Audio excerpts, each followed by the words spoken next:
Greetings, fellow humans. Bad Mark here with another transmission from MechTech Keyboards, and today we're taking a look at a keyboard from a brand that I don't know how, I just hadn't come across it. Not too long ago, I had somebody ask me, hey, will you review or have you reviewed the Vibe99 from MechLands? And I'm like, no. And I was honestly surprised I hadn't heard of it. Obviously, you know, there's going to be some things that slip through the cracks. There's a lot of keyboard brands out there, but MechLands is a brand, but also a store. They have presence on Amazon, on Ali, and they have their own site, MechLands.com. But they have a very vast selection of keyboards and also have their own keyboards in the Vibe line. They have the Vibe99, and they also have the Vibe75, which I will be reviewing in another video. But I did reach out to them. We exchanged pleasantries. They took a look at my site, and they said, yeah, if you'd like to take a look at these keyboards, we'll go ahead and send them out to you. So I want to thank MechLands for sending these out to me. We're going to be taking a look at these. They both look very interesting. I mean, I have read up probably a little bit more than I would on other keyboards, but again, I was just kind of surprised because it's not like the site just came online. They've been around for at least a couple of years. I just somehow missed them. I was talking to a friend on Discord, and I told him that I was going to be reviewing these boards. He's like, oh, you haven't reviewed those yet? Like he watches my channel, but he thought I had reviewed boards from MechLands. He's like, oh, you're gonna like the Vibe. So at first I was like, the Vibe, and then I remembered the name. I was like, oh, I'm gonna like Vibe with the keyboards. I like so it looks like we have an 1800 with an exploded layout and a full 0 on the numpad. I know there's a lot of people that prefer it that way. I like it that way. So, and we also have a screen, which I'm sure is customizable, as well as what looks like 3-mode with a pocket for the 2.4 gigahertz dongle. But today we're taking a look at the MechLands Vibe99. So without further ado, let's go ahead and open it up and see what we've got in the box. As always, I do like to take a look at what we have inside of the box before we take a look at the keyboard. And in this box, we have a standard wire switch. We have a nicely braided USB-A to USB-C. And we have a fairly decent size manual. Looks like it probably comes, in a couple different languages. German, French, Spanish, Italian, Japan, and Chinese. This is a pretty complete, well, it's a quick start guide. It just feels like a lot because it's actually a booklet. So we're going to keep this to the side, but we can see that it's gasket 8. And here we are with the MechLands Vibe99. An 1800 with a full-size 0, a 3-mode, a customizable screen, a very nice-looking 1800, two-tone plastic body with a pocket for the 2.4, a physical OS mode switch, and a switch for connectivity mode, and of course a USB-C port. We have 2 sets of fold-out feet for 3 different angles of typing. And it looks like we have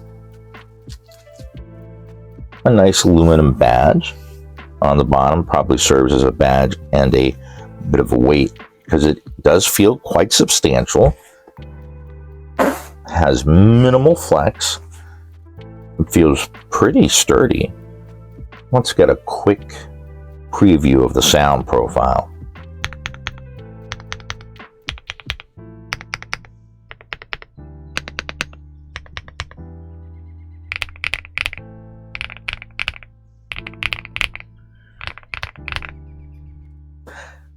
That is a very nice sounding keyboard. We definitely have a gasket mount and we have that softness. It's not too much. It's not like typing on a trampoline. It's just that for me, it's the perfect amount of flex.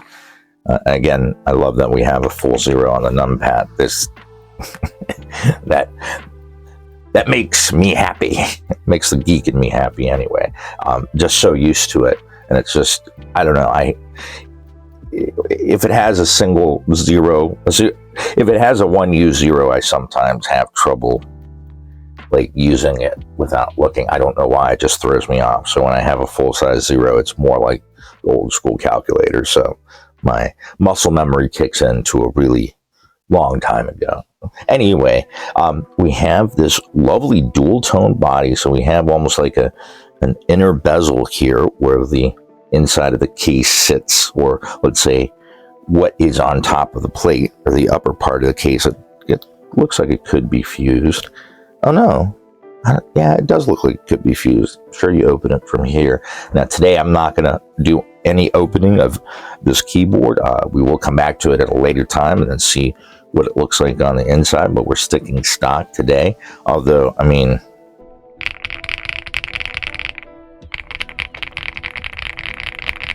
but the way it sounds, it doesn't need modding. We can have fun with the sound profiles, but it sounds absolutely lovely. Now, before diving in too deep to anything, let's go ahead and check out what we have underneath a stabilized keycap. So we do have double shot keycaps, and I would say that they're PBT from the way that they feel, but I will confirm when I get to the spec section. So we have a linear switch. It has a semi-translucent, I would guess, nylon top. Could be a palm stem, but I'll have to see if I can find the specs on this. It's a nice long pull linear with probably 3.8 full travel and fairly light spring. I would say a 42 gram to 45 gram spring. Yeah, 40 to 42. It's pretty light, but it does sound quite nice and has no ping whatsoever, so it's likely lubed. All right, popping out the stabilizers. We see that we have some minimal lubrication inside of the wires and minimal lubrication on the elbows, just enough, but it's been applied very just enough, like a skin of it. That's probably one of the better applications I've seen of lubricant on a stabilizer as of yet. Now, if we take a look down here, it does look like we have PET layer above the PCB with the IXPE layer above that. So we basically have the hi-fi layers, and it does look like we have flex cuts in the PCB. We do not appear to have any support for PCB screw-in stabilizers. But let's see. I think these actually hold on quite well, if I'm not mistaken. Go ahead and lock these.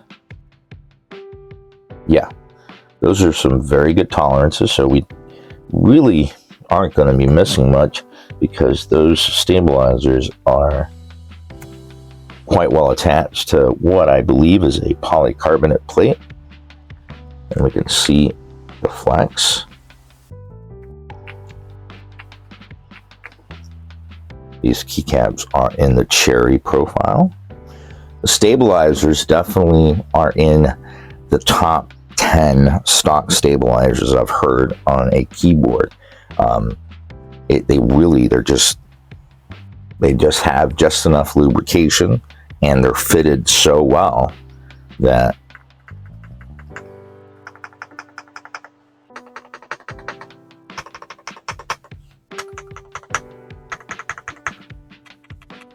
they're sure. They feel very sure. So I have to say this is a bit of a play on a different colorway that's been popular for a while with more of a purplish tint to it. But I've got to say, I do like this keycap set. It would have been nice if they would have included a few extra keys in case we want to remap this, but we'll have to take a look at the software. Though I do believe what I saw does have remapping, so I don't think that should be a problem. We do have the 1U modifiers on the right of the space bar, and we have 2 keys for a navigation column, but we also have a navigation row up here so that we can make space for the screen. the legends on these keycaps are quite nice. They remind me of,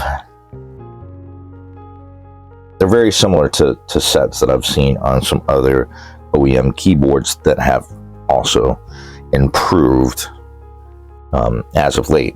They're honestly a very nice set. I can tell by the M, or at least there's a couple of them that are using the same font, but I have been using some of these as stock on other keyboards. I mean, if they're coming from the same plant, but they could just be using the same font, but they're very nice for stock keycaps. Whereas for the first few years I was in this hobby, buying any pre-builts basically was 9 times out of 10, okay, the keycaps and or the switches are out of here. I'm basically just buying a bare bone, but you know, because the keycaps were not that good. But now we have keycaps that are very worthwhile. Actually, I forgot to even measure the width on these. I'd guess 1.4 to 1.5, but let me see how good my guessing game is. These come in at 1.4 millimeters, so we're going to have, that's part of what's going to deliver that deeper tone that we hear. So at 1.4 millimeters, that's where the keycaps are going to deliver more of a significant sound as opposed to a cheap sound, if that makes any sense. So when it's thin, like say some cheap ABS shining through keycaps, even if the keyboard does sound good, you have some nice deeper switches, that thin plastic clanks and sounds cheap, or doesn't sound substantial. That makes much sense. Now, taking a look around back, we do have a pocket, magnetic pocket for the 2.4. We do see that we have a branded 2.4 gigahertz dongle, which is very nice. So we're not going to worry about which this might go to if we happen to come across it on the floor. So we never have to worry about what keyboard this goes to if we were ever to come across it on the floor. All right, let's go ahead and plug this in and see what it looks like. Oh, pretty cool boot animation. And we also have just a little accent light right there. It looks like we have on the default screen our mode connectivity, what OS mode we're in.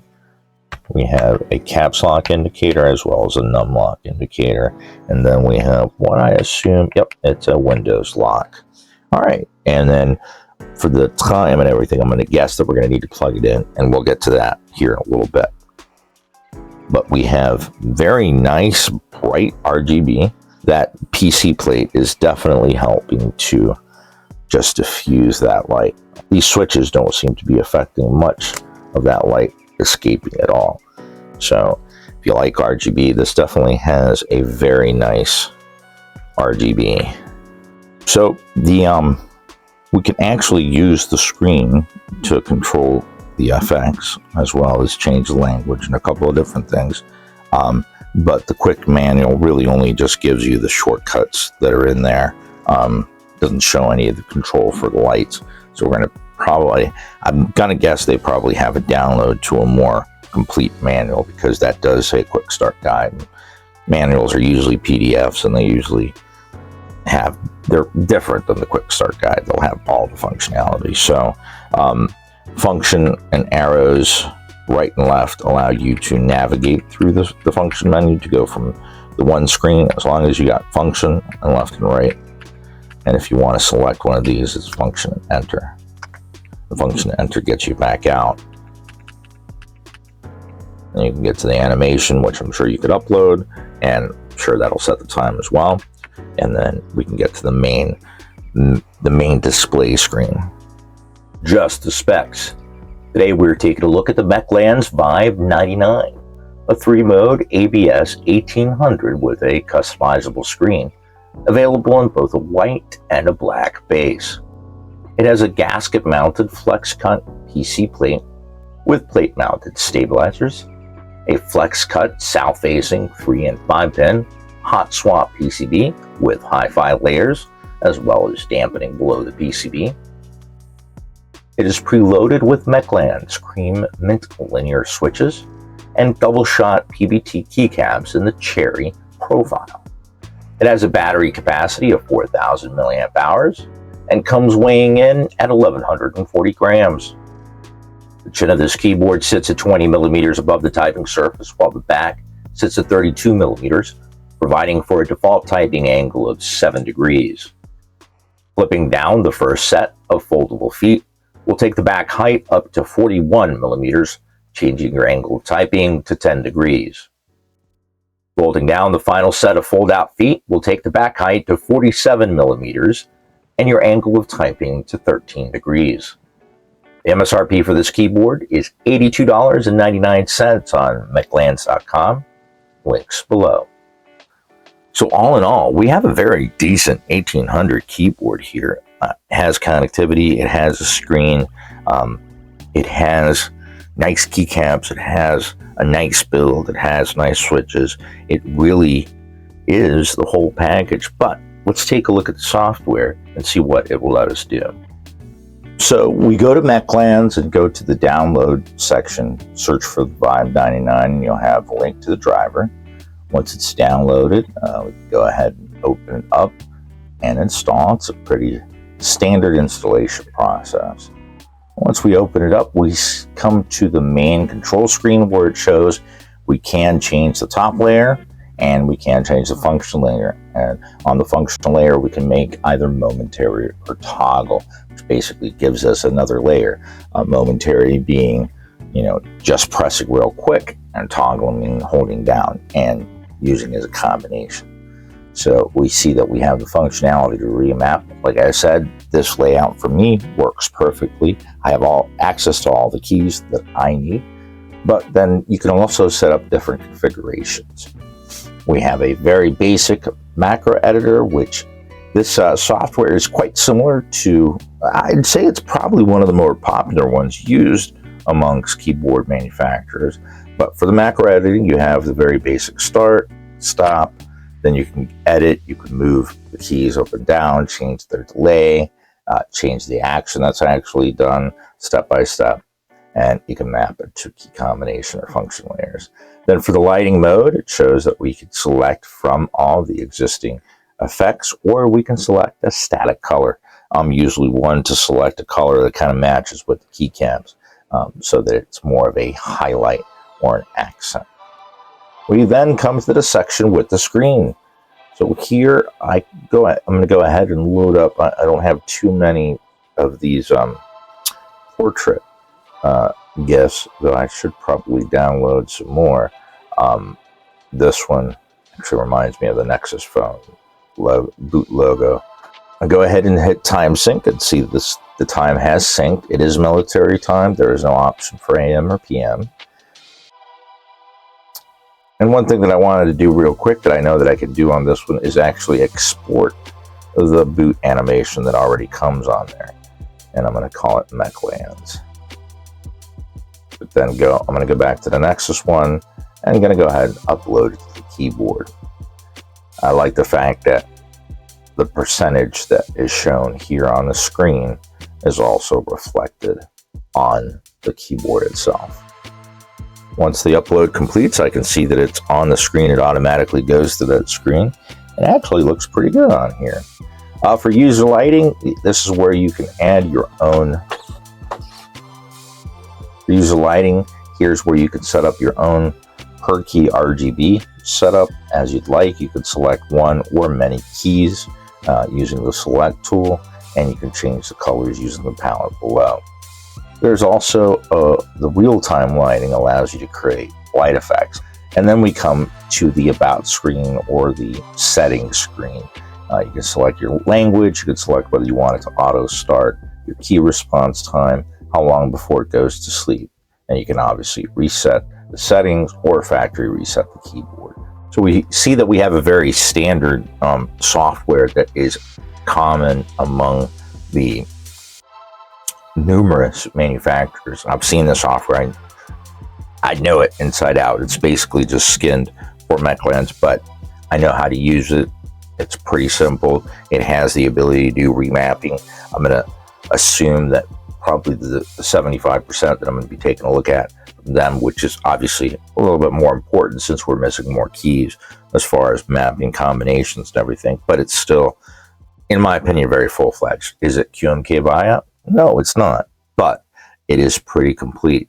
So if you're looking for an 1800 or even a full size, I do tell a lot of people that are like, okay, I've been using membrane keyboards all my life, but I want a mechanical. I tried a friend's out, whatever.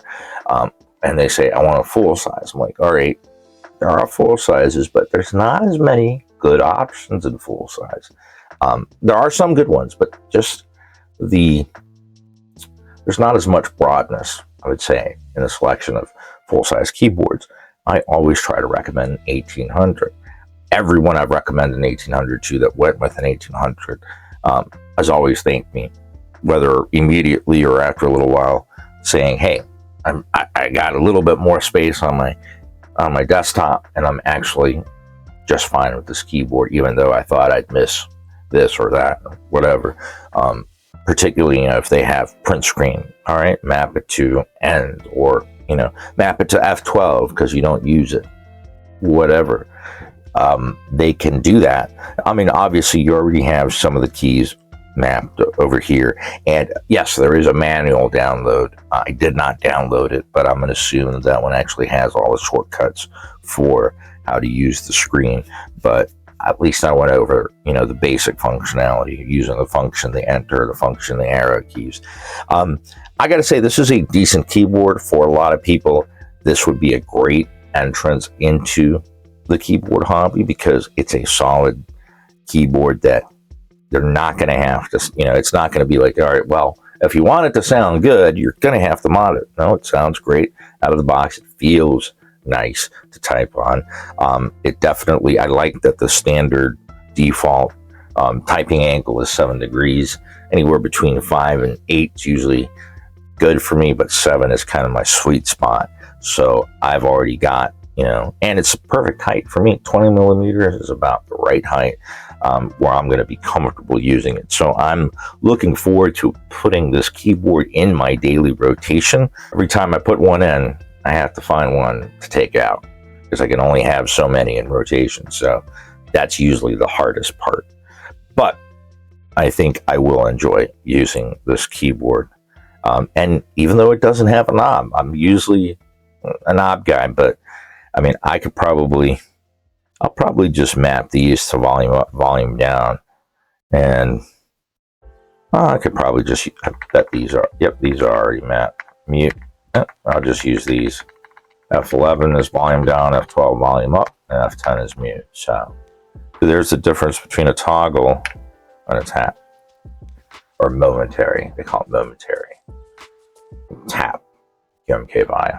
I gotta say, I like this keyboard. This being the first one that I'm taking a look at from them. It's we're starting off on a good impression. So again, I want to thank MechLands for sending me out this keyboard for review. I think I'm going to enjoy using it. I think that if you guys were to choose this for an 1800, I really don't think that you're going to have any complaints at all. I'll definitely be coming back to it after using it for a while. Take a look at what's inside, hopefully not break anything. And I don't know, maybe change out the switches, change out the keycaps, see what we've got in there. But like I said, this is for anybody that does any job that uses a keyboard. This is going to be sufficient because you got the full numpad over here and you got a full size 0. So there's really just nothing to complain about, and you're cutting off almost 3 columns worth of space, giving yourself more space on your desk. And I know on my desk, every square inch is precious real estate, that's for sure. Anyway, I do hope that everyone enjoyed my review of the Vibe99 from MechLands. As always, if you have any questions, any comments, any suggestions for when I come back to it, leave them down in the comment section below. I'll do my best to get back to it as soon as possible. I want to wish everybody out there in YouTube land a wonderful rest of your day. And until the next transmission, keep calm and keyboard on.